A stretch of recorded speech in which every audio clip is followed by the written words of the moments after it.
Vamos abrir a palavra do nosso Deus em Gênesis capítulo 41.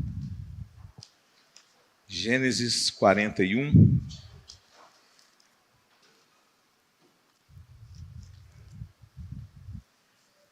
Nós vamos caminhar em todo este capítulo, mas nós vamos ir pausando aí na reflexão aí do mesmo. Gênesis 41.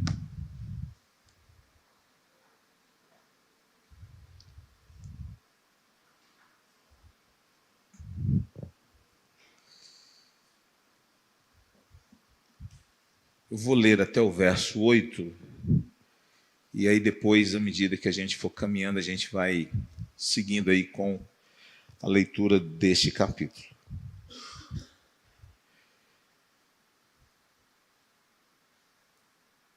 Nos diz assim a palavra do Senhor: passados 2 anos completos, Faraó teve um sonho, e eis que estava em pé junto ao rio Nilo. Do rio subiam 7 vacas de boa aparência e gordas, e pastavam no meio dos juncos. Após elas subiam do rio outras 7 vacas, de aparência feia e magras, e pararam junto às primeiras, na margem do rio. As vacas de aparência feia e magras engoliam as 7 vacas de boa aparência e gordas. Então Faraó acordou. Tornando a dormir, sonhou outra vez. De uma só haste saíam 7 espigas cheias e boas, e após elas nasciam 7 espigas mirradas e queimadas pelo vento leste.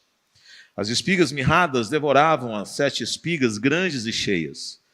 Então Faraó acordou. Tinha sido um sonho. De manhã, ao despertar muito perturbado, mandou chamar todos os magos do Egito e todos os seus sábios. Contou-lhes os seus sonhos, mas não havia ninguém que pudesse dar a interpretação. Vamos orar mais uma vez? Senhor, muito obrigado por uma passagem com um relato tão impressionante, singular, certamente, na história. Obrigado, Deus, por esta passagem que não fala apenas de um homem subjugado, hostilizado, que foi vendido pelos seus irmãos, encaminhado a uma nação onde ele não tinha relacionamento com ninguém, não conhecia absolutamente ninguém naquela terra, mas o Senhor usou de bondade e de misericórdia para com ele. Falar da história de José é falar da história de Cristo, alguém que também se humilhou, tornando-se obediente até a morte, e morte de cruz. Falar de José, Senhor, é falar de alguém que foi chamado para um propósito muito grandioso, não de experimentar o melhor desta terra, mas alguém que foi chamado para ser uma bênção nesta terra, uma bênção para tantas pessoas, assim como foi Jesus Cristo. Ele é o pão vivo que desceu do céu, de modo que a nossa necessidade básica, que é espiritual, só pode ser satisfeita nele. Abençoa-nos, ó Deus, na exposição desse texto, fala aos nossos corações, oramos, suplicamos-te por graça, por entendimento, no nome de Jesus é que nós oramos. Amém e amém. Irmãos, que texto, e que texto, podemos assim dizer, desafiador. Porque possivelmente, na história, talvez a gente não tenha nenhum outro relato semelhante a esse. O que temos aqui é algo tão inusitado, tão surpreendente, que se não tivesse na Bíblia, talvez a gente não acreditaria com facilidade. Um menino que chega num lugar tão novo, ainda um adolescente, passa por momentos tão complicados da sua vida, da sua história, e é vendido como escravo, e de repente Deus permite que alguém tão importante daquele país, que era o Potifar, vai até o mercado de escravos, e ali ele se encontra com este adolescente. Se encanta por ele, se interessa por ele, o leva para sua casa. É um jovem bonito, atraente, Potifar tem uma esposa, certamente belíssima. A este José lhe é confiado toda a responsabilidade daquela casa. Ele só não tinha acesso, evidentemente, à esposa do chefe, não é? Mas a esposa do chefe resolveu, então, dar de cima deste menino. Por amor a Deus e por temor a Deus, ele se desvencilha dela, sai correndo, ela mente, ela diz que ele tentou violentá-la, e ele poderia ser morto por causa daquilo. Mas Potifar não faz, prefere mandá-lo para a prisão. Graça de Deus preservando a vida desse menino. Nada poderia garantir-lhe a vida diante de uma acusação tão grave como aquela, a não ser a graça, a bondade, a misericórdia de Deus. E isso acontece. José então vai parar numa prisão, ele fica ali algum tempo, e diz a Bíblia que de repente chega naquela prisão duas pessoas importantes. Uma delas era o copeiro-chefe. O copeiro-chefe não era apenas aquele cidadão que vinha experimentar o vinho antes dele ser oferecido ao rei. Era alguém da extrema confiança do rei, mas era também um conselheiro do rei. Era um conselheiro de Faraó. E não sabemos os detalhes do que aqueles homens fizeram, mas de repente naquela prisão chegam esses dois homens, um copeiro e um padeiro. Passa-se um tempo, aqueles homens têm sonhos, e aprove a Deus que José interpretasse esses sonhos. E eles são libertos, ou o copeiro é liberto desta prisão, ao passo que o padeiro ele é exterminado, ele é eliminado, e tudo acontece conforme José havia, assim, revelado naquele sonho. Só que José faz um pedido ao copeiro: lembra de mim, quando você sair daqui. Isso não acontece. O tempo passa e José continua preso, até que Deus resolve, então, intervir no negócio.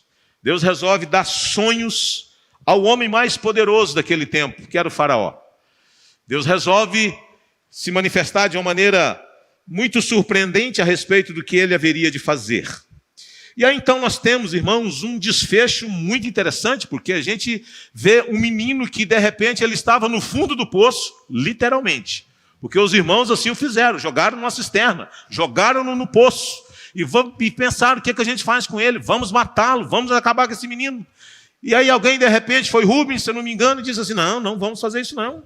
Que é isso? Jamais. Resolveram vender o menino. E este adolescente, agora com seus 30 anos de idade, ele sai literalmente do poço e vai para o topo, irmãos. Está aqui um ingrediente muito impressionante para você que quer sair do fundo do poço e atingir o topo do sucesso, da fama. Não é sobre isso que vamos falar. Não é dando receita de como ser bem-sucedido profissionalmente na vida.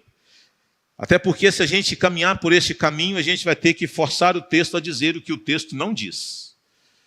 Não é? Mas houve um período na história da nação egípcia que houve a possibilidade de dinastias não totalmente egípcias governarem aquela nação. E foi exatamente neste período em que José está ali naquela prisão e vai chegar a essa posição de destaque. Período esse aproximadamente do ano de 1700 e alguma coisa até o ano de 1500 e alguma coisa.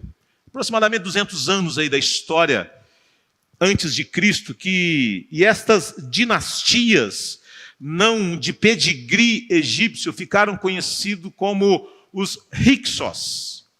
Os Hyksos foram dinastias que prevaleceram no Egito por determinado tempo, o que possibilitava uma pessoa como José, um hebreu, atingir uma posição tão privilegiada na história daquela nação. Nós tivemos recentemente, em Nova York, um muçulmano que foi eleito prefeito da cidade de Nova York.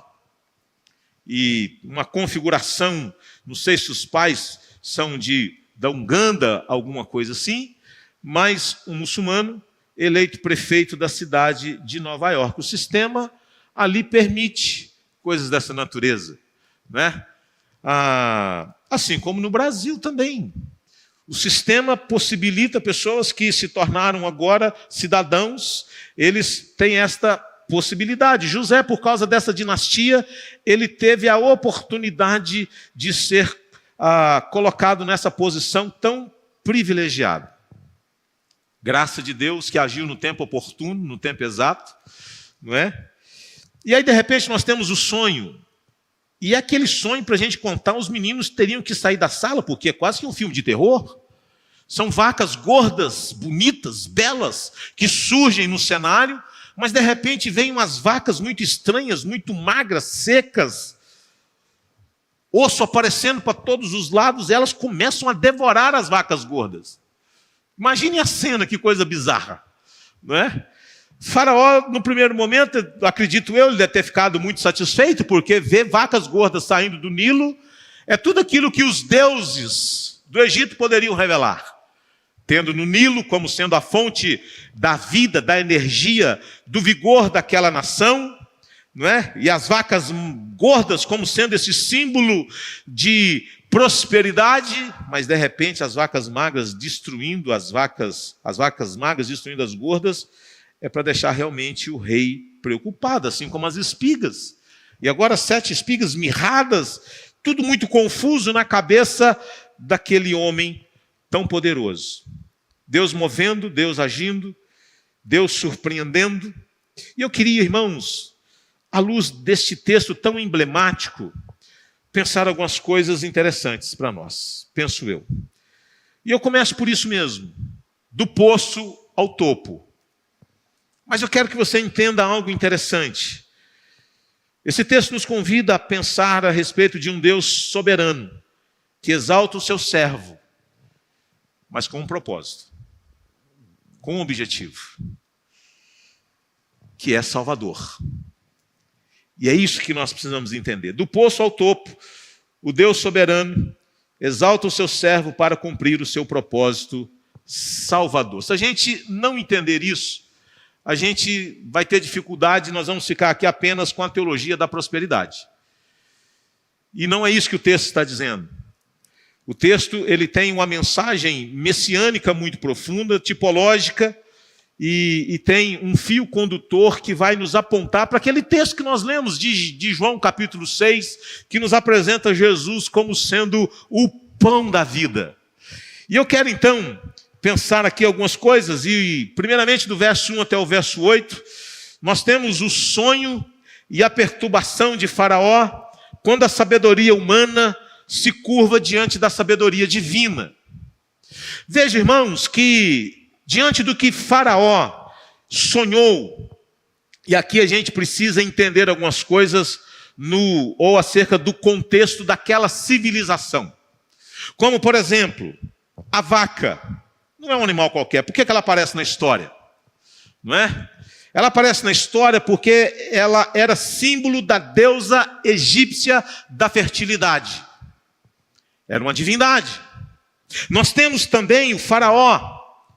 Não era uma figura qualquer, o faraó, ele era também um representante escolhido dos deuses. E sabe como que os deuses do Egito se comunicavam com o faraó? Através de sonhos. Era assim que a comunidade egípcia entendia a revelação que vinha dos deuses, se comunicava através desse mediador que era o faraó. Por isso que não podia ser por WhatsApp. Por isso que não podia ser por e-mail. Por isso que não poderia ser alguém falando alguma coisa. Era o faraó que tinha que ter aquele sonho. Não podia ser uma comunicação diferente daquela. Terceiro, o Nilo. O Nilo não era um rio qualquer.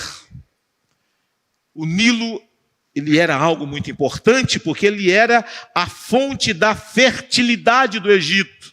A força vital do Egito passava pelo Nilo. Por isso que as vacas, elas não estavam saindo do pasto, elas estavam saindo do rio Nilo. Tudo para estabelecer uma comunicação com aquela cultura daquele povo, com o entendimento que eles tinham dos deuses, da revelação dos deuses, da fonte da sua fertilidade. O Nilo era mais do que um referencial geográfico, ele era uma expressão do poder imperial da fertilidade. Ele era algo muito importante, por isso que quando vem as pragas do Egito, Deus transforma as águas do Nilo em sangue. Porque ele estava lidando exatamente com compreensões muito fortes, com uma cultura religiosa muito forte daquele povo. Seria a administração do Nilo que permitiria ao rei a geração e a conservação da vida. Um Nilo seco, irmãos, é um Egito totalmente fragilizado. Por isso que estas comunidades ali do Antigo Oriente, elas se desenvolveram em torno dessas bacias hidrográficas. Onde tem água, você tem praticamente tudo que você precisa. Sem água, se complica, não é? A extinção do Nilo e do seu sistema vital significaria que o império não poderia mais sobreviver. Era sério a coisa.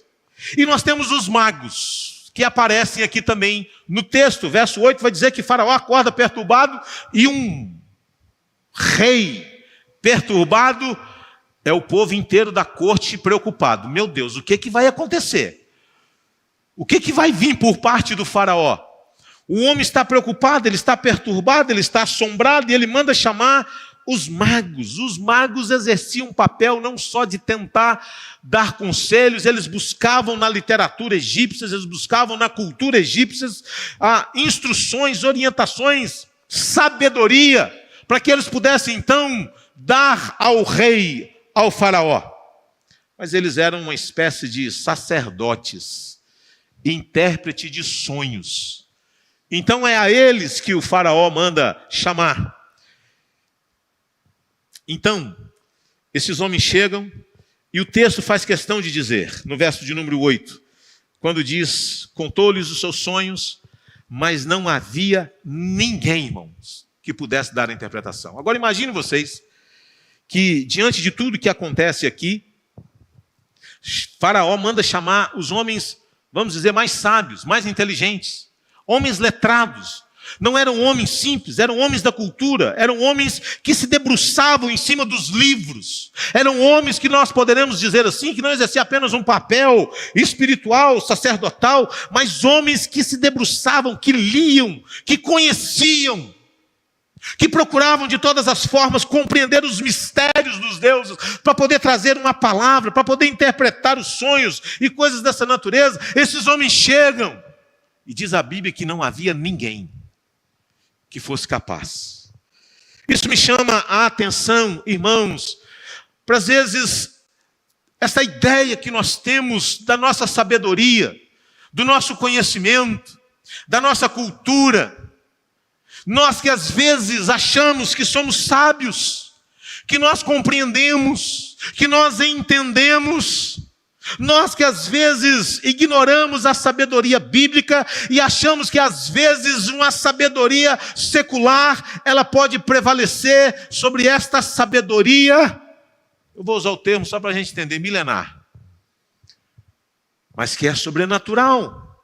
Nós que às vezes preferimos ficar com sabedoria humana e desprezamos a sabedoria divina. Nós que às vezes achamos que quem sabe é o professor universitário, nós que às vezes achamos que quem sabe é quem estudou a história, quem estudou a filosofia, quem se debruçou nos livros, não que isso não seja importante, mas nós às vezes achamos que a sabedoria bíblica é uma sabedoria de segunda categoria. Razão pela qual nós às vezes preferimos buscar conselhos em outras fontes e não em Deus. Razão pela qual nós às vezes preferimos ficar com uma sabedoria humana, antropocêntrica e achamos que a Bíblia não é uma fonte de sabedoria para a vida. A Bíblia diz uma coisa e nós vamos então em outras fontes de conhecimento. Aqui, irmãos, eu acho isso muito surpreendente, que naquela civilização, até hoje, as pessoas têm dificuldade para entender como é que se construíram aquelas pirâmides. Até hoje, o Egito é um mistério, com todo o seu acervo, com tudo que ele produziu, uma civilização absurda. que foi capaz de fazer coisas que até hoje nós olhamos e ficamos assim, como foi possível isso? Mas a Bíblia faz questão de dizer que diante do que Deus fez, diante desse mover de Deus, diante da revelação de Deus, não houve um homem naquele império que foi capaz de trazer, de decodificar a revelação. Não é surpreendente isso? Não é interessante isso? Tantos homens se debruçando, lendo, pesquisando, meu Deus, o que é isso? Que sabedoria é essa? A gente não está conseguindo pegar o fio da coisa, a gente não está conseguindo entender. Eu acho fantástico essa sabedoria humana se curvando.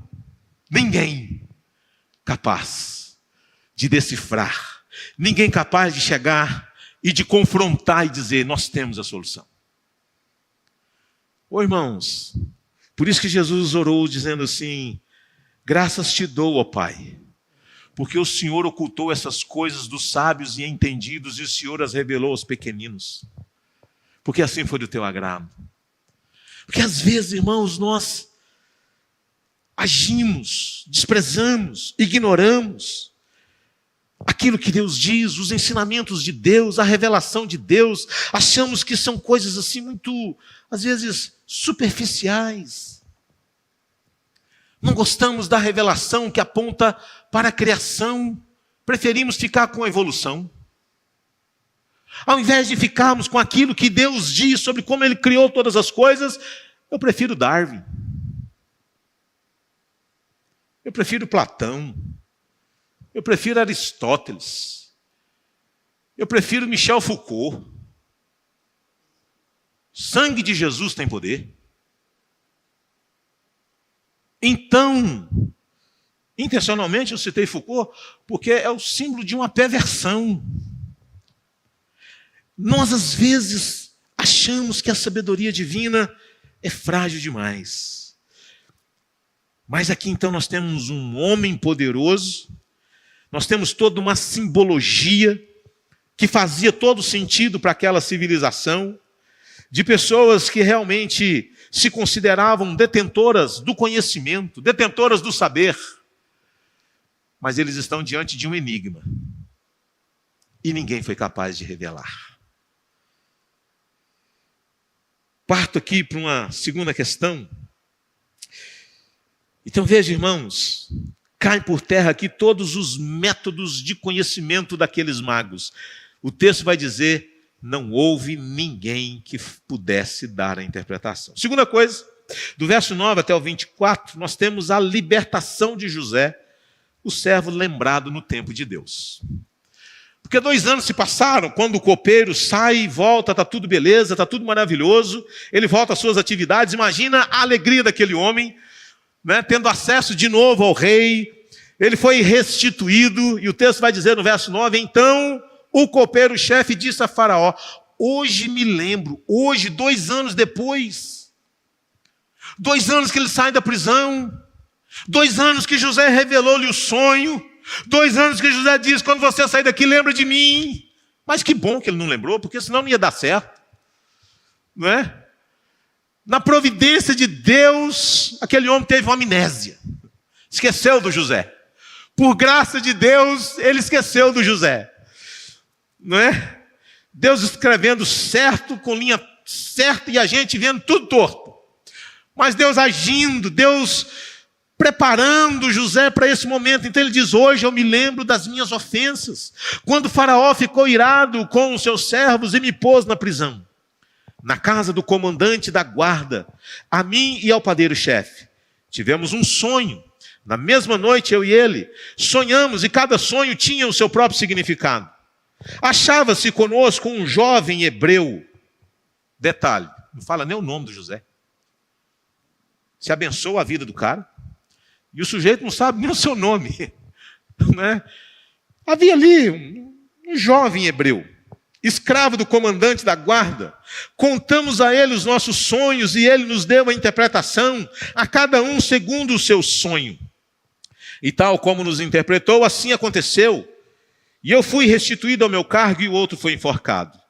Então Faraó mandou chamar José e o fizeram sair às pressas da masmorra. Ele se barbeou, mudou de roupa e foi apresentar-se a Faraó, e esse lhe disse: tive um sonho, e não há quem o interprete, novamente frisando essa frase. Porém, ouvi falar a respeito de você, que quando ouve um sonho, é capaz de interpretá-lo. E José, meus irmãos, que é um menino crente, agora com seus 30 anos de idade, temente a Deus, em momento algum chamando atenção para si mesmo, e ele diz: isso não está em mim, não é as minhas habilidades, não é a minha capacidade, é Deus fazendo, é Deus revelando. Isso não está em mim, está aí no verso 16, mas Deus dará a resposta favorável a Faraó. Então Faraó disse a José: no meu sonho eu estava em pé na margem do Nilo, e eis que subia dele, novamente o sonho repetido aqui, 7 vacas gordas, e de boa aparência, e pastavam no meio dos juncos. Após essa subiam outras vacas fracas, muito feias e magras. E aqui nós temos um acréscimo, quando ele diz: eu nunca vi isso. Eu nunca tinha visto vacas tão feias em toda a terra do Egito. Então, já viu aquelas cenas assim, daquela seca terrível do sertão? Que vai ficando a pele em cima do osso dos animais. Você não vê carne mais. Aquela coisa bizarra, aquela cena terrível. Ele está espantado com a sequidão daquelas vacas. E as vacas magras e ruins devoravam as primeiras 7 vacas gordas. E depois de as terem engolido, não davam a aparência de que as tinham devorado, pois o aspecto delas continuava ruim como no princípio. Então acordei. Depois vi em meu sonho que 7 espigas saíam da mesma haste, cheias e boas. Depois delas nasceram 7 espigas secas, mirradas e queimadas pelo vento leste, que era extremamente danoso à agricultura daquele lugar. As 7 espigas mirradas devoravam as 7 espigas boas. Contei isso aos magos, mas novamente, irmãos, pela 3ª vez, ele diz: eu contei isso aos magos, mas ninguém foi capaz de trazer o significado, de interpretar esse sonho. Então, irmãos, notem que aqui nós temos algo maravilhoso. Faraó convoca todos os magos, todos os sábios, mas espantosamente não houve ninguém naquele reino que fosse capaz de interpretar aquele sonho. Então nós temos aqui esse copeiro que lembrou de José por graça de Deus. É hora do José aparecer. É hora do José entrar em cena. E há aqui algumas coisas que me saltam aos olhos, como, por exemplo, mudou de roupa. Irmãos, no livro de Gênesis, como que a tal das roupas está o tempo inteiro aparecendo? Por exemplo, lá no capítulo 37, verso 23, diz que quando seus irmãos o despojaram, isso marcou a sua queda de filho favorecido para um filho escravo. No capítulo 39, verso 12, quando a mulher de Potifar agarrou as suas roupas, isso selou a sua transição de escravo de confiança para um prisioneiro. E agora, ele não pode descer mais baixo do que já desceu. A túnica presente inicial de Jacó para José levou entre os seus irmãos. Essa mudança de roupa, a fim de apresentar-se diante de Faraó, sugere agora que o tema da roupa, ele fecha um círculo completo da história da vida desse homem. Que coisa maravilhosa! Algo simbólico, algo que realmente fosse muito sugestivo a este menino que teve no seu primeiro momento a sua túnica talá, bonita, colorida, né, que era símbolo da apreciação, da admiração do seu pai. Agora suas roupas são mudadas. Não é um escravo, não é um prisioneiro. Ele vai comparecer diante do rei. E ele vai dizer: não está em mim. Deus vai dar a resposta. Veja, irmão, José poderia se valer daquela oportunidade para se autopromover. Mas José é alguém que tem uma teologia muito bonita, uma teologia teocêntrica. Ele sempre aponta para Deus. Ele sempre se direciona a Deus. Ele sempre se reporta a Deus. Ele sempre transfere para Deus. Ele não fica com nada. E é hora desse menino que foi esquecido, que foi hostilizado pelos seus irmãos, que foi, lamentavelmente, seduzido por uma mulher que mentiu a seu respeito, vai para a prisão. É hora de Deus colocá-lo em cena. é hora de Deus chamá-lo, é hora de Deus usá-lo. A libertação de José, esse servo que vai ser lembrado no tempo de Deus. Irmãos, é muito interessante isso, porque na nossa trajetória, eu creio que coisas assim fazem muito sentido para nós. Achamos que nós caímos no esquecimento de Deus. Achamos que Deus chegou tarde demais. Achamos que Deus se atrasou. Achamos que Deus deveria ter intervido em outro momento, em outra circunstância, e nós estamos o tempo inteiro, de alguma maneira, tentando pautar o agir de Deus na nossa vida. E é difícil isso, porque quando a gente está num perrengue, quando a gente está em apuros, a gente quer a ação de Deus para ontem. Mas Deus agiu no momento certo, Deus agiu no momento oportuno, Deus agiu exatamente na plenitude do tempo. Não poderia ser antes, não poderia ser depois. Deus agiu no momento exato. Temos então uma terceira questão importante, que vai do verso 25 até o verso 40. Nós temos o sonho interpretado. A vontade de Deus que é revelada e é cumprida. Diz assim, irmãos, verso 25. Acompanhe. Então José respondeu: o sonho de Faraó é apenas um. Deus revelou a Faraó o que ele vai fazer. Irmãos, quem é que dava sonhos aos homens? Eram os deuses. Só que José está dizendo para Faraó: existe um Deus que está acima de tudo e de todos, que governa todas as nações, que tem todas as nações nas suas mãos e ele as governa. É Deus que revelou a Faraó o que ele vai fazer. Graça de Deus. Deus poderia não fazer, Deus poderia não se revelar, Deus poderia ocultar essas informações, mas ele não faz isso. As 7 vacas boas serão 7 anos. As 7 espigas boas também 7 anos. O sonho é um só. As 7 vacas magras e feias que subiam após as primeiras serão 7 anos. Bem como as 7 espigas mirradas e queimadas pelo vento leste, também serão 7 anos de fome. Esta é a palavra, como acabo de dizer a Faraó. Deus manifestou a Faraó o que ele vai fazer. Eis que vem 7 anos de grande abundância por toda a terra do Egito. Depois virão 7 anos de fome. Toda aquela abundância será esquecida na terra do Egito. E a fome consumirá toda a terra. E não será lembrada a abundância na terra por causa da fome que se seguirá, porque será gravíssima.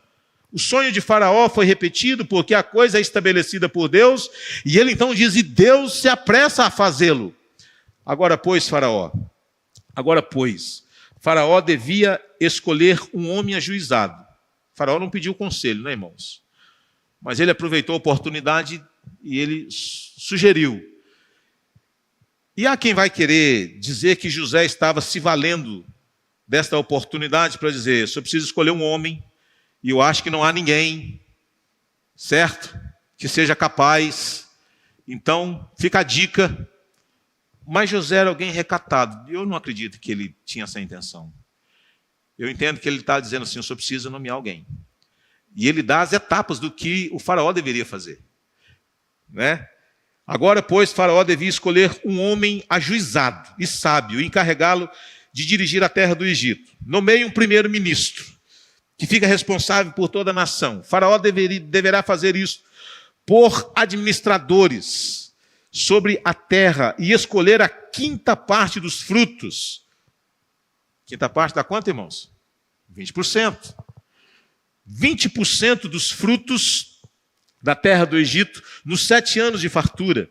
Esses administradores deviam ajuntar toda a colheita dos bons anos que virão, recolher o cereal por ordem de Faraó para mantimento nas cidades e guardá-lo em armazéns. Assim o mantimento servirá para abastecer a terra nos 7 anos da fome que haverá no Egito, para que a terra não seja destruída. O conselho agradou a Faraó e a todos os seus oficiais. Então Faraó perguntou aos seus oficiais, será que poderíamos achar alguém melhor do que José? Um homem em quem está, presta atenção, o Espírito de Deus. Ele reconhece que aquele menino era realmente usado pelo Senhor, não usado pelos deuses do Egito. Há uma testificação, um reconhecimento de que José, de fato, era alguém usado por Deus. Visto que Deus revelou tudo a você, não há ninguém tão ajuizado e sábio como você. Você será esse primeiro-ministro, você será o administrador da minha casa, e todo o meu povo obedecerá a sua palavra. Somente no trono eu serei maior do que você. Irmãos, que milagre! Que mudança radical de condição, de situação. Nós temos um sonho que vai ser aqui interpretado, e nós temos a vontade plena de Deus que vai ser cumprida naquela nação. Com isso, meus irmãos, nós vemos a misericórdia de Deus revelando a sua vontade. A misericórdia de Deus agindo na vida daquele império. Faraó era considerado o filho do Deus Sol. O filho do Deus Sol. Mas José proclamou que Deus era o governante do futuro do Egito. Se tem alguém que está governando Faraó, não é o Ra, não é o Deus Sol. Quem governa é o Yahvé, é o Senhor. E curiosamente na Bíblia, somente José e Daniel possuem essas habilidades de interpretar sonho. Já viu aqueles crentes que não podem sonhar? Tem crente que não pode sonhar. Sonhou. A minha mãe tinha esse problema. Ela tinha um sonho e ela estava doida atrás de um intérprete. Ela não aguentava, ela queria saber, né? Então ela queria um José da vida para chegar e falar assim, olha, é isso que Deus está dizendo. Agora veja, irmãos, nós só temos duas personalidades na história da fé que possuíam essas habilidades. Não eram coisas assim corriqueiras, não. Pessoas que vai tendo sonho e vai achando que qualquer um pode sair dando as interpretações mais estapafúrdias possíveis. A gente sonha e de vez em quando eu tenho uns sonhos assim meio mirabolantes, eu acordo meio preocupado. Eu disse, Senhor, misericórdia. Que perturbação foi essa? Que luta. E falo para minha esposa, meu bem, você não tem noção, foi uma luta essa noite. Uma batalha. Mas eu trato apenas como sonho. Apenas como um sonho. Simples assim. Não fico tentando fazer as conexões. Nada, não faço isso. Jamais. Então, aqui nós temos esse sonho que é interpretado. Esse faraó que reconhece o poder de Deus na revelação, o poder de Deus em conceder ao homem a interpretação. E José faz questão de dizer para faraó que quem está governando é o Senhor. Que coisa, irmãos. Os sonhos e a interpretação do mesmo eram provenientes de Deus. Deus soberanamente governando as nações, confrontando as suas economias a cada vida. Deus agindo na maior nação do império. Interessante, irmãos, que tanto o Egito quanto o que estava em torno dele, como a Palestina, por exemplo, lá nós tínhamos os orvalhos que possibilitavam colheitas. E no Egito, o Nilo era essa fonte de vitalidade, de fertilidade, para irrigar. Quando ele transbordava, a colheita era próspera. Acredito que dificilmente o Egito experimentou algo desta magnitude, desta natureza. Temos aqui uma seca realmente severa, singular na história daquela região, daquelas civilizações ali do entorno. José, ele se arrisca a oferecer um conselho a Faraó e ele dá aqui uma tríplice orientação: designar um administrador geral, designar superintendentes locais e institucionalizar um sistema racional e nacional. Ele deu todas as dicas. Eu vou, está aqui o plano, só você chamar o cara e falar assim, ó, faça isso aqui. Acabou. E o homem diz, não pode ser outro, tem que ser você, cara. Você é o pai das ideias, então é você mesmo. Então, quando o Faraó diz assim no verso, será que há alguém, será que poderíamos achar, está aí no verso 38, alguém melhor do que José? Essa pergunta retórica, ela tem uma resposta retumbante. Não, não há. Não existe ninguém. Se não houve ninguém capaz de dar a interpretação dos sonhos, não tem ninguém capaz de executar esse plano tão interessante. Aí nós temos, irmãos, do verso 41 ao 57, o servo exaltado, mas exaltado com um propósito: salvar o mundo da fome. Às vezes nós queremos ser abençoados por Deus, queremos ser prósperos, mas a pergunta é: para quê? Quem vai ser abençoado? Quem vai receber daquilo que você vai alcançar? José é o servo que saiu do poço ao topo. Temos a exaltação daquele menino elevado a uma condição tão extraordinária. E a Bíblia vai nos dizer assim no verso 41. E Faraó disse a José: eis que eu constituo autoridade sobre toda a terra do Egito. Então Faraó tirou o anel de sinete da mão e o pôs no dedo de José. Você vai poder assinar os documentos oficiais do império, como se fosse eu, você tem autoridade para isso. Mandou que o vestissem com roupas de linho fino e lhe pôs no pescoço um colar de ouro. E o fez subir na sua segunda carruagem e clamavam diante dele: inclinem-se todos. Desse modo deu-lhe autoridade sobre toda a terra do Egito. Num ato público, extraordinário, magnífico, disse ainda Faraó a José: eu sou o Faraó, mas sem a sua ordem ninguém poderá fazer nada em toda a terra do Egito. E Faraó chamou José de Zafenate-Paneia e lhe deu por mulher Azenate. Fazia parte do protocolo isso aqui. Mudou-se o nome dele. E é curioso que José, assim como Daniel, ele recebe um nome pagão. Detalhe, ele não abraça a cultura pagã. O nome muda, a fé não. O nome muda, mas ele continua crendo no Senhor. Ele não abraça os valores daquela cultura. Lhe é dado aqui uma mulher por esposa, não é? Zafenate-Paneia, ele deu por mulher Azenate, filha de Potífera, sacerdote de On. E José percorreu, veja, irmãos, toda a terra do Egito. Ele já começa a fazer aqui aquilo que ele havia orientado, nomear pessoas, preparando pessoas, para que diante da colheita todas aquelas estratégias pudessem ser levadas adiante. José tinha 30 anos.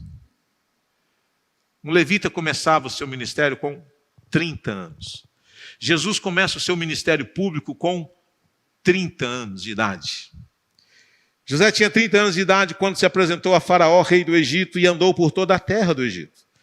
Nos 7 anos de fartura, a terra produziu com abundância, e José ajuntou todo o mantimento que houve na terra do Egito. Durante os 7 anos, e o guardou nas cidades. O mantimento do campo ao redor de cada cidade foi guardado na mesma cidade. Assim José ajuntou muitíssimo cereal, como a areia do mar, até perder a conta, porque ia além das medidas. Eu quero chamar a sua atenção para esse verso 49, porque Deus prometeu a um homem, que foi Abraão, de que ele faria com que a sua descendência fosse tão numerosa como a areia do mar. Então veja, irmãos, o mantimento do campo ao redor de cada cidade foi guardado na mesma cidade. Assim José juntou muitíssimo cereal como a areia do mar. Isso aqui vai pavimentando o caminho para a gente perceber que aquilo que Deus prometeu a Abraão vai se cumprir aqui na vida de José. Porque, e ele vai dizer, até perder a conta, porque ia além das medidas. Verso 50, antes de chegar à fome, nasceram 2 filhos a José. Nasceram 2 filhos a José, os quais lhe deu o nome Azenate, filha de Potífera, sacerdote de On. Ao primogênito, José chamou de Manassés. Veja, irmãos, ele não dá nomes egípcios aos seus filhos. São nomes hebreus. Manassés e Efraim. Manassés, pois disse: Deus me fez esquecer todo o meu trabalho e toda a casa de meu pai. E o verso 52, ao segundo deu o nome de Efraim, pois disse, Deus me fez próspero na terra da minha aflição. Esses dois nomes, eles são bem interessantes, porque Manassés, o Deus que me faz esquecer. José, ele olha para a sua vida e ele vê a bondade, vê a graça do Senhor agindo nele, dando a ele a oportunidade e o privilégio de viver um momento tão singular na sua história. O menino subjugado, o menino que enfrentou resistências terríveis, não é? O menino que foi vendido, o menino que foi negociado, o menino que foi vendido como escravo, e o pai o deu como morto, e ele tem um filho, e ele diz, o Senhor me fez esquecer. Que bom, né, irmão, se a gente, ao ter um encontro com Jesus, a gente pudesse dizer assim, olha, foi muita coisa ruim que aconteceu, Henrique, mas a graça do Senhor me fez esquecer. Quando eu digo esquecer, não estou falando de não esquecer, assim, de ter amnésia, não é isso. Mas é de experimentar refrigério no coração, a paz de Deus. Deus me fez esquecer todo o meu trabalho e toda a casa de meu pai. E ele tem um segundo filho. E ele diz, Efraim, Deus me fez próspero na terra da minha aflição. Aqui, irmãos, os comentaristas dizem que José esqueceu suas aflições na casa de seu pai, porém não a terra prometida a seus pais e ao seu destino nela. O que José está dizendo aqui é o seguinte, Deus, ele me fez próspero na terra da minha aflição. José se esqueceu ou esqueceu suas aflições na casa de seu pai em Canaã, não no Egito, porque o Egito é o lugar em que ele vai ter o quê? Prosperidade. Mas é interessante que aqui ele chama a atenção para um aspecto bonito da sua confissão. Ele não esquece a terra prometida a seus pais. Ele continua crendo naquilo que realmente Deus havia prometido. E o verso 55, o verso 53 vai dizer, passados os 7 anos de abundância que houve na terra do Egito, começaram os 7 anos de fome, como José havia predito. Havia fome em todas as terras, mas em toda a terra do Egito havia pão. Quando toda a terra do Egito começou a sentir fome, o povo clamou a Faraó por pão, e Faraó dizia a todos os egípcios, vão falar com José e faça o que ele disser. Havendo, pois, fome sobre toda a terra do Egito, José abriu todos os celeiros e vendia aos egípcios, porque a fome aumentava na terra do Egito. Agora, presta atenção no verso 57. E todas as terras vinham ao Egito para comprar de José, porque a fome aumentava em todo o mundo. Irmãos, que cena bonita, porque se você ler em Gênesis 12, verso 3, nós temos a promessa de Deus a Abraão, que diz assim, que em ti serão benditas todas as famílias da terra. Nós temos aqui as nações indo até o Egito para receber dele, para ser abençoada por ele. Aquela promessa de Deus a Abraão está passando aqui por este homem, está passando por José, né? É certo que ela vai ter o seu cumprimento pleno na pessoa de Jesus Cristo, mas como é bonito a gente ver que aquilo que Deus prometeu vai se cumprindo na história. É o mundo que vem até José, é as nações indo até José, os povos indo até ele, para serem abençoados por ele. Eu quero terminar aqui pensando algumas coisas para nós. O tempo está avançando. 2 coisas que penso eu que era a mensagem para Israel naqueles dias. Primeiro, a gente vê a superioridade de Deus sobre os deuses dos povos. Irmãos, o Egito era um panteão de deuses, de divindades. E nós temos a superioridade de Deus sobre todos eles. Ele é o Deus Todo-Poderoso. É Ele quem faz a terra produzir ou não. Não houve uma divindade egípcia que fosse capaz de reverter aquele quadro. Deus deu a prosperidade, deu à terra as condições para que ela produzisse, e ela produziu em abundância, de maneira extraordinária. Agora diz, fecha-se o tempo, vence a seca, e não houve ninguém, uma divindade sequer, que fosse capaz de alterar este decreto de Deus. A graça comum dele na sua criação. Lá em casa, sempre que a gente vai orar agradecendo o alimento, eu faço um exercício para agradecer pelos agricultores, mas agradecer também ao Deus eterno que dá à nossa terra as condições para que ela produza. As condições climáticas, chuva, água de baixo, irrigação, sol, tanta coisa maravilhosa para que a gente possa ir ao mercado e ter ali os suprimentos que nós necessitamos. Porque isso é bênção de Deus, a graça comum de Deus. Deus fazendo o sol nascer sobre maus e bons e vir chuva sobre justos e injustos. Segunda coisa, Israel precisava depender e confiar unicamente no Senhor e nunca imitar as nações ao seu redor com os seus ídolos que nada podiam. Israel saiu do Egito, estava para entrar na terra prometida, e eles precisavam entender que se existe um Deus poderoso, é o Yahvé, o Eu Sou, o Deus que pode todas as coisas. Para nós, algumas lições. Primeiro, nós temos que ser um povo teocêntrico, irmãos. A nossa conversa tem que ser Deus. Passei no concurso, Deus. Concluí minha faculdade, Deus. Mudei de emprego, Deus. Estou na aprovação, mas Deus. Casei, bênção de Deus. Veio o filho, louvado seja Deus. Tudo Deus. Nós deveríamos ser assim. A nossa conversa deveria ser teocêntrica. O reconhecimento de que não é nós, é o Senhor. Em momento algum, José chama a atenção para as suas habilidades, ele aponta para Deus, e Faraó reconheceu o poder de Deus. Às vezes, irmãos, nós ficamos com a glória, achamos que somos autossuficientes, achamos que temos poder. José não faz isso. Ele reconhece ao Senhor. É Deus na minha vida. É Deus quem faz. Segunda coisa, sejamos cristocêntricos.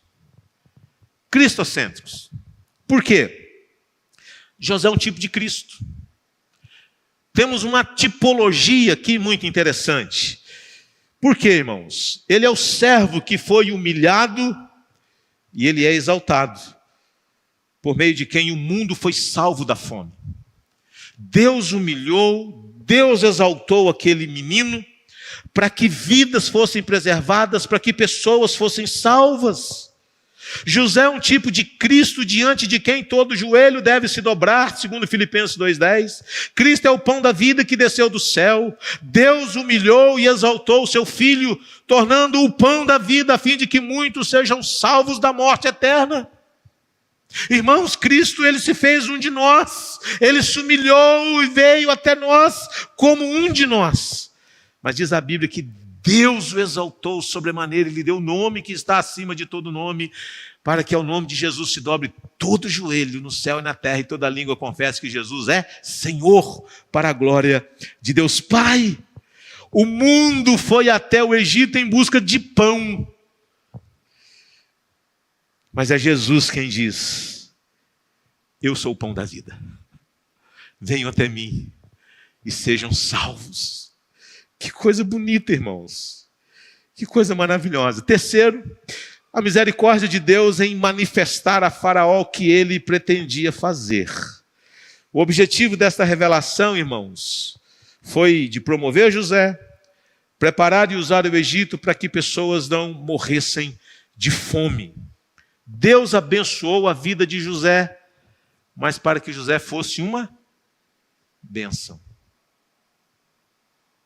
Eu quero um emprego melhor, eu quero trabalhar numa empresa extraordinária, eu quero ganhar um bom salário, mas a pergunta é, para quê? Eu quero viver muitos anos de vida. Eu quero viver 100 anos, e eu te pergunto, para quê? Qual o propósito da vida? Qual o propósito da nossa vida? Deus não abençoou José para que ele fosse um homem próspero, reconhecido. Deus usou a vida dele para que vidas fossem abençoadas, para que pessoas fossem salvas, para que o pior não acontecesse. Quarta coisa, irmãos, Deus não se esquece de seus servos, ainda que às vezes nós achamos que chegou tarde. Deus não se esquece de nós, Deus não nos abandona em momento algum da nossa vida. Quinta coisa, a fidelidade de Deus no sofrimento é o caminho para a utilidade no reino. Olhe para o seu passado. Olhemos para o nosso passado. E eu te pergunto, ele faz bem ou faz mal? Olhe para o seu passado. Mas não olhe apenas para o seu passado, olhe para ele na perspectiva da graça e do amor de Deus. Irmãos, a gente não pode mudar o passado, mas eu creio que a gente pode redimir o passado. Eu não posso voltar no tempo e mudar as coisas que aconteceram. Acabou, passou. Foi. Separação dos pais, os maus tratos, tantas coisas que vai acontecendo na vida, as maldades, as traições. A gente não pode mudar isso. Então só tem uma solução. É olhar para essas coisas na perspectiva da graça de Deus. Aí a gente começa a ver a nossa vida com outro olhar. Se não for assim, só vai sobrar amargura, ressentimento, dor, lágrimas, remorso, raiva, ódio, ira, raiz de amargura. E eu termino, irmãos. Quando Deus nos exalta, presta atenção. Quando Deus nos exalta, às vezes a gente usa uma expressão assim mais, Deus honrou. Não tem assim? Deus me honrou. Então você coloca o que você quiser. Quando Deus nos exalta, quando Deus honra você, é sempre com um propósito. É sempre com um propósito. Servir, salvar, abençoar. Ser tu uma bênção, em nome de Jesus.